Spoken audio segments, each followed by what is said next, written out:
kalau RD memang harus dilaporkan karena dia dituduh narkoba, dia punya bukti kan, silakan buktikan. Kalau saya lihat sih dia nggak punya bukti. Kalau menyangkut KTP, KTP itu kan sekarang coba kalian palsukan saya punya KTP 10, mau laporin video saya bisa saya kena. Enggak kan, siapa yang malsuin. Kedua, hmm,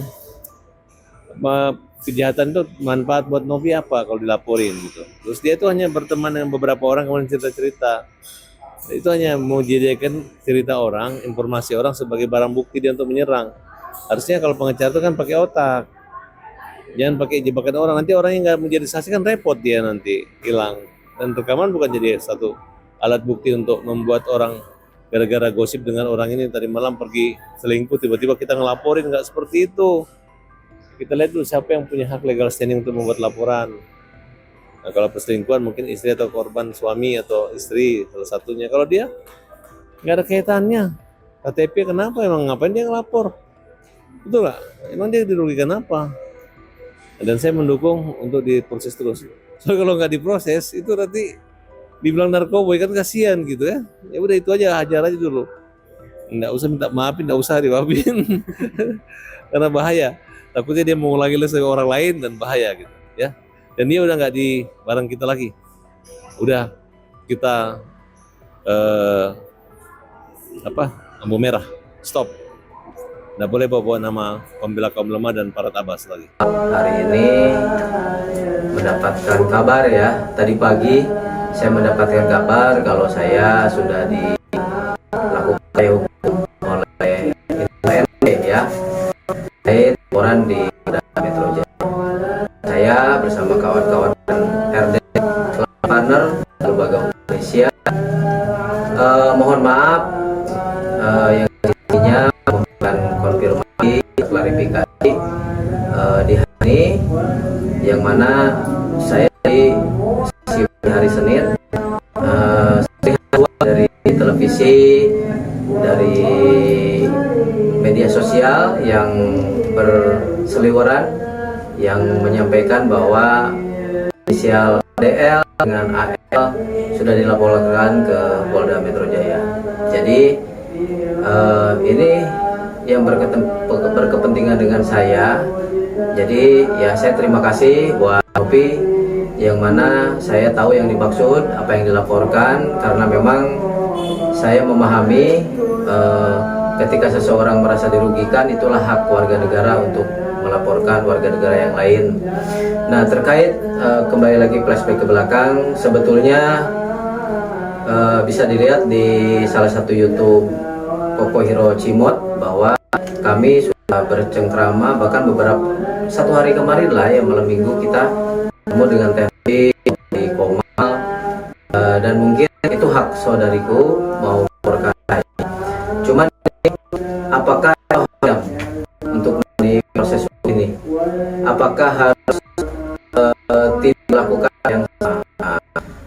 Kemarin saya berkomunikasi dengan ketua tim Novi, yang mana pada jam 19 saya konfirmasi kepada beliau bahwa menanyakan apakah saya sudah dilaporkan. Akhirnya oh tidak, belum ada. Nah, ternyata pada jam 19.20 katanya saya dilaporkan.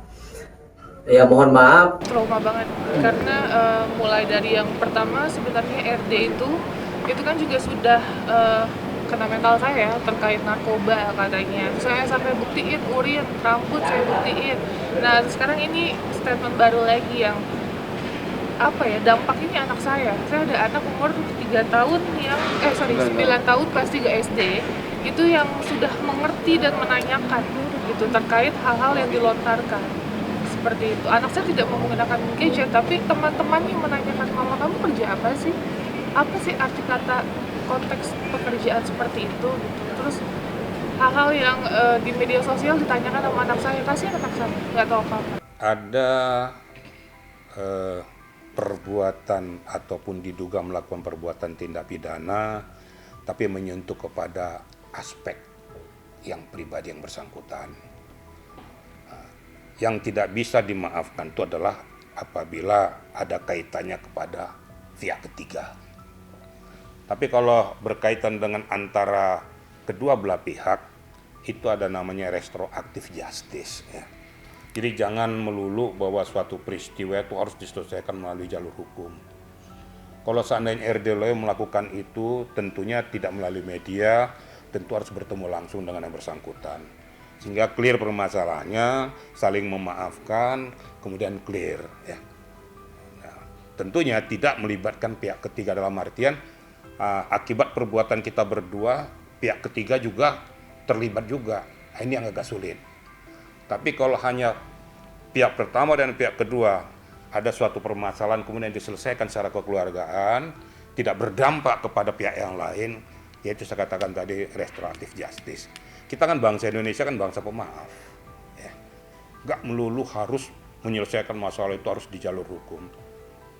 Ada yang dikatakan si Firdaus itu benar, ada benarnya dia bilang tuh, kalau seandainya setiap permasalahan pribadi atau kelompok harus diselesaikan melalui pengadilan, itu adalah peristiwa yang gagal.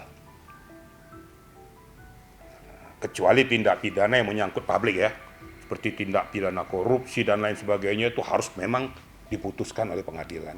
Tapi kalau antar pihak ini, kalau masih bisa diselesaikan secara kekeluargaan, kenapa tidak? Maafkanlah. Kalau saya berkata kepada Novi, kalau sudah ada minta maaf kayak gitu, nggak usah diperpanjang lagi.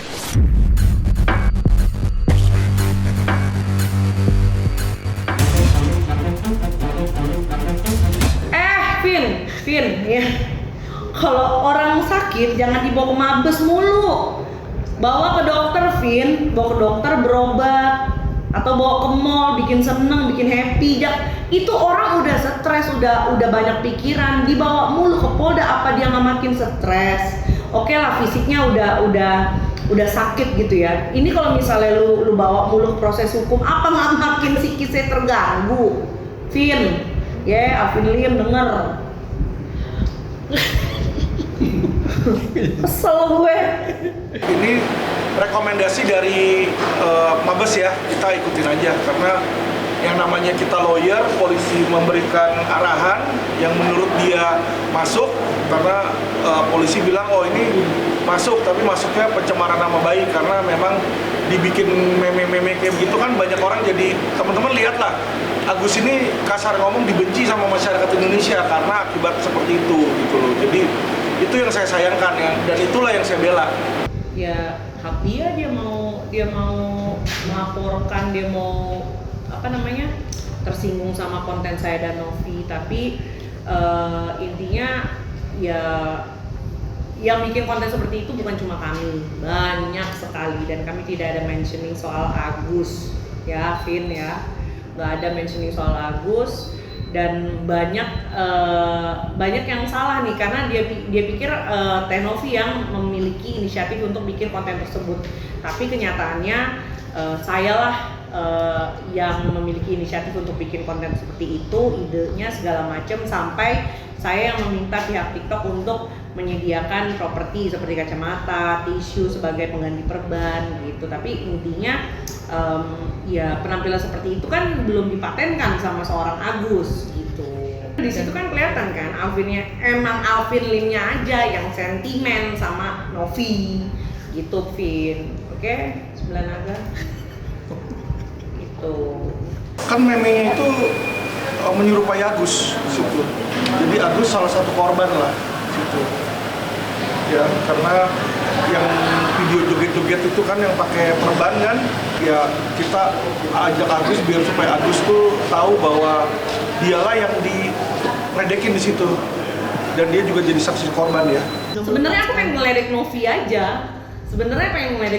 Ayo Nov, lu masa bisa ngarahin Agus, masa nggak bisa ngarahin gue. Sebenarnya pengen lucu-lucuan ke Novinya pribadi gitu. Dan Novi itu benar-benar nggak ada planning untuk nanti bikin kayak Agus, ya enggak. Jadi itu benar-benar spontan aja. Berarti semua sebelum kita bikin konten itu kan kita konsul dulu nih ke pihak salah satu platform media sosial. Ya mereka ya udah nggak apa-apa, di approve ya, berarti nggak masalah dong, ya kan. Dan kita tidak ada mentioning siapa-siapa gitu, kecuali misalnya kita bikin video seperti itu, lagunya Agus sedih, mungkin masih bisa oh iya ya nih nyindir si Agus nih, tapi kan nggak, elunya aja Gus yang baper.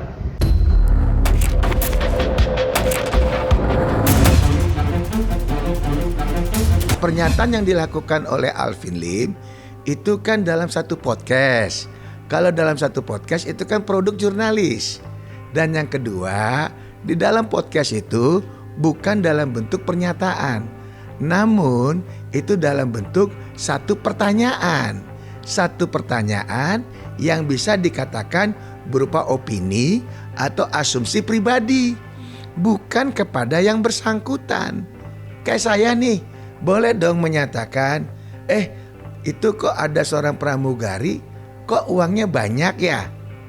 Bisa beli mobil Mercy, bisa punya apartemen, kira-kira duitnya dari mana ya? Kan ada pilihan, oh jangan-jangan dia simpenan kali. Apa salah? Apa salah? Nah itu, sama juga kayak saya. Tiba-tiba ada orang yang tadinya saya tahu dia kerjanya insurance, lalu belum lama dia gabung di insurance, tiba-tiba dia bisa punya apartemen, punya apa? Apa dia bisa nutup premi ratusan miliar sehingga bisa dia punya apartemen, atau ada hal-hal lain? Betul enggak? Apalagi zaman sekarang itu kan bukannya naif, ya. Ada orang rapi di jalan plaza-plaza di mal-mal juga belum tentu orang baik-baik, walaupun pakaiannya bermerek, bisa aja tanda kutip disebut ani-ani. Salahnya di mana?